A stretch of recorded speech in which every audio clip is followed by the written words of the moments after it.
хүн төрөлхтөн алт зэс мөнгөн зоосноос эхлээл цаасан мөнгө хүртэл явсан. Тэгээ сүүлдээ бол мөнгө гэдэг бол үндсэндээ мэдээлэл юм гэдгийг бол 20 дугаар зууны дунд үеэс бол их ойлгосон. Ялангуяа электрон тоног төхөөрөмж компьютер хөгжиж ирэхээр. Тэгээ цахим төлбөр тооцоо гэдэг бол орчин үеийн электрон болон дижитал гэд нэрлэдэг холбооны хэрэгсэл компьютерийг ашиглаад мөнгөний оронд мэдээллийг төлбөр тооцооны хэрэгсэл болгож байгаа гэсэн үг. Өөрөөр хэлбэл бэлэн мөнгнөөс бусад хэлбэрээр хийж байгаа төлбөр тооцоо, цахим төлбөр тооцоо гэдэг. Үүний нэг жишээ нь карт, банк хоорондын шилжүүлэг мөн цахим мөнгө гэж байна. Заримдаа цахим хэтвч, цахим төлбөр, цахим мөнгө гэж бас өөрөөр нэрлэдэг.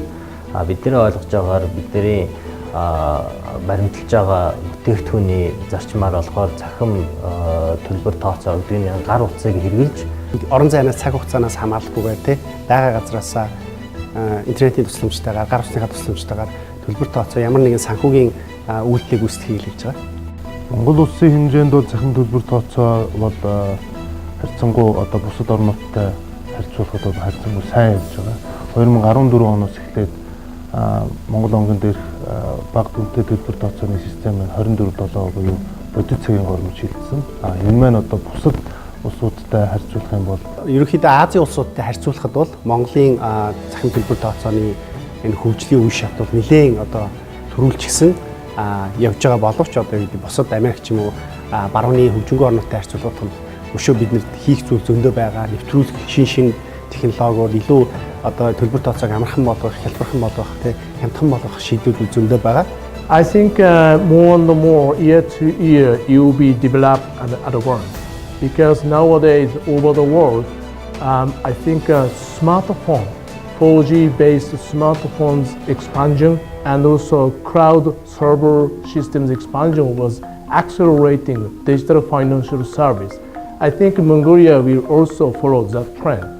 Ялангуяа сүүлийн жилүүдэд энэ холбоо мэдээллийн дэд үтс хөгжөөд гар утас, компьютер, интернет хөгжсөний үр дүнд бол цахим төлбөр тооцоо бол их хурдан авж байгаа. Гэхдээ бол ялгаа нь хуучны банкны харилцааг бол цахимжуулах одоо дижитал хэлбэрт оруулах хэлбэрээр явж байгаа. Тэгээ энэний үргэлжлэл нь бол финтек гэж гарч ирж байгаа шүү дээ. Nowadays everybody talking about fintech. But actually, this fintech was initiated quite many years ago. Since the time, PC was established and banking hosting server established, that is also part of fintech, I think.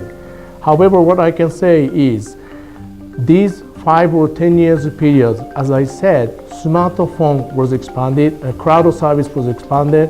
By doing that, and also by such environment, financial technology, financial service was far more developed, even by small startup company with really creative idea.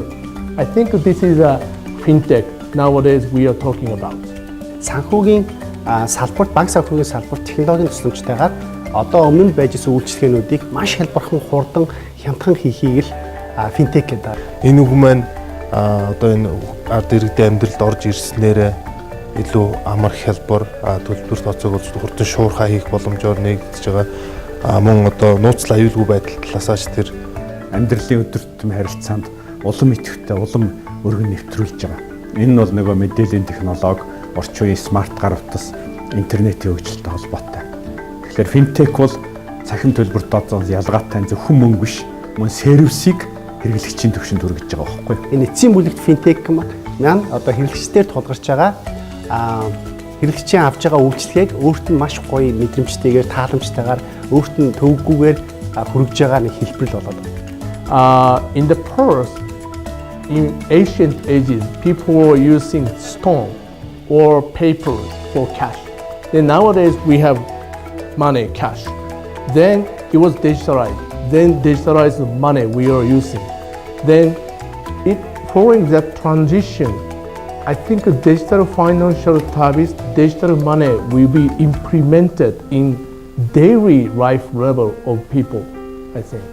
Ягаад гэвэл энэ бол өөрөө орчин үеийн технологиод дагаад, ерөөл financial technologies хоёр үгийн нийлбэр учраас энэ хоёр одоо орон зайд бол эрчтэй хөгжнө гэсэн үг шүү дээ. Тэр чинь компьютерийн ийм л оюун орчин үеийн одоо ухаантай технологиудыг дагаад сервис бол бүр хувь хүмүүсийн хооронд тэр байтугай хоёр хувь хүний хоорондын хувийн тооцоонд хүртэл нэвтэрнэ гэсэн үг шүү дээ. Тэгэхээр финтек бол миний төсөөллөөр бол ер нь хязгааргүй нарийсч хөгжих бах. Бүр сүүлийн үеийн мэдээгээр бол финтекийн хөгжил бол тэр бүхэл хувь хүний өөрийнх нь төрөвч, өөрийнх нь гэр орны амьдралд хүртэл нэвтрэн шүү дээ. Тэгэхээр финтекийн хөгжлийг яг өнөөдрийн төсөөллөөр бол төсөөлөх хэрэггүй. Одооны хэрэглэгчид болохоор өөрийнхөө дасан байгаа мөнгөд 24/7 одоо зарчмаар үйлчлэгээ авахд хүсэж байгаа. Хүн санхүүгийн харилцааг хүн өдөр тутмынхаа амьдрал дээр цаг тутамд одоо юу гэдэг санхүүгийн харилцаанд орж идэг. Тэр харилцаа нь болохоор тухайн хүнийх нь амьдралын хэм маягтай дагаж өөрчлөгдөх ёстой. Гар утастай цаг одоо бусад смарт нүүр таних технологич гэдэг юм уу, эсвэл авиа дуу авиа таних технологич гэдэг юм уу, энэтэйгээ холбоотойгоор энэ шин технологиудыг нэвтрүүл финтек үл цаашаа санхүүгийн зах зээлийг бүрэн одоо шинчилж бидний амьдрал бол финтекээс бол тийм салшгүй өдөр тутмын тийм бидний хэрэглээний нэг одоо хэлбэр болж хувирна. Мэдээж ирээдүйн хэрэглээ бол банкны зүгээс бол илүү одоо хүртээмжтэй өргөнөөр харж байгаа. Ер нь бол нэг тийм мэдээллийн шинжилгээ ухаанд нэг ойлголт өгдөг. Эхлээд мэдээлэл урсдیں۔ Дараа нь мөнгө урсдیں۔ Тэрний араас бараа материал урсдیں۔ Тэрний араас үйлчилгээ урсдаг. Тэгэхээр Монголд бол холбоо мэдээллийн сүлжээ өндөр хөгжөөд мэдээлэл бол их өндөр хурдтай хөгжиж эхэлсэн. Одоо бол санхүүгийн үйлчилгээ одоо электрон мөнгө бол урсж байна. Үүнийг дагаад бизнес бол маш улам хурдан болно. Өөрөөр бизнесийн хэлдгээр транзакц, худалдаа наймаа, төрөл бүрийн компаниудын хоорондын харилцаа, төрөлжилт бол бүр нарийн түвшинд хүрнэ гэсэн үг. Many of players are here, a traditional banking sector or telecom related sector like us or new startup company. By all of them, each other stimulating to develop, improve financial technology, financial service based on digital platform, then I think creatively more develop in Mongolia. Тэгэхээр хэрэглэгч мэдээж гар утсаараа ч юм уу тэ цагаараа дамжуулаад санхүүгийнхаа харилцаанд ордог болчих юм бол тухайн хүн одоо илүү их цаг хугацаа хэмнэхээс гадна тухайн үйлдэлээ илүү олон дахин давтаж хийх боломжууд нь бий болно гэсэн үг. Тэгэхээр ингэснээрээ мэдээж зах зээлийн багтаамж томорно, үйлчлэгээ үзүүлж байгаа байгууллагын нь өөрсдийнх нь үр ашиг нэмэгдэнэ. Нөгөө талаас нь бол орчин үеийн мэдээллийн технологи, интернетийг дагаад монголчууд бол 3 сая хүн бол дэлхийн 7 тэрбум хүнтэй бас санхүүгийн маш өргөн харилцаанд орно гэсэн үг шүү дээ.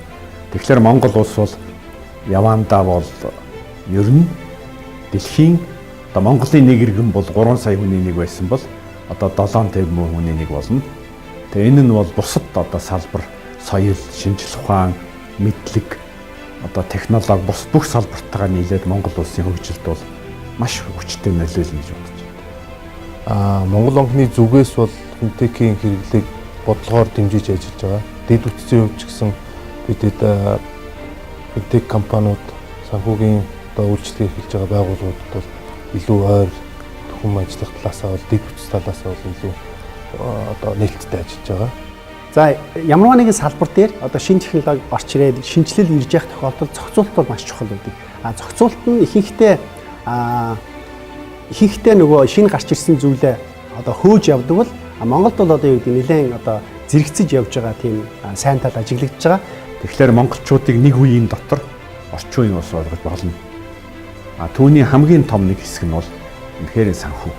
Яг л санхүү бол бусад бүх эдийн засгийн одоо судсаар норсож байгаа цус шүү дээ.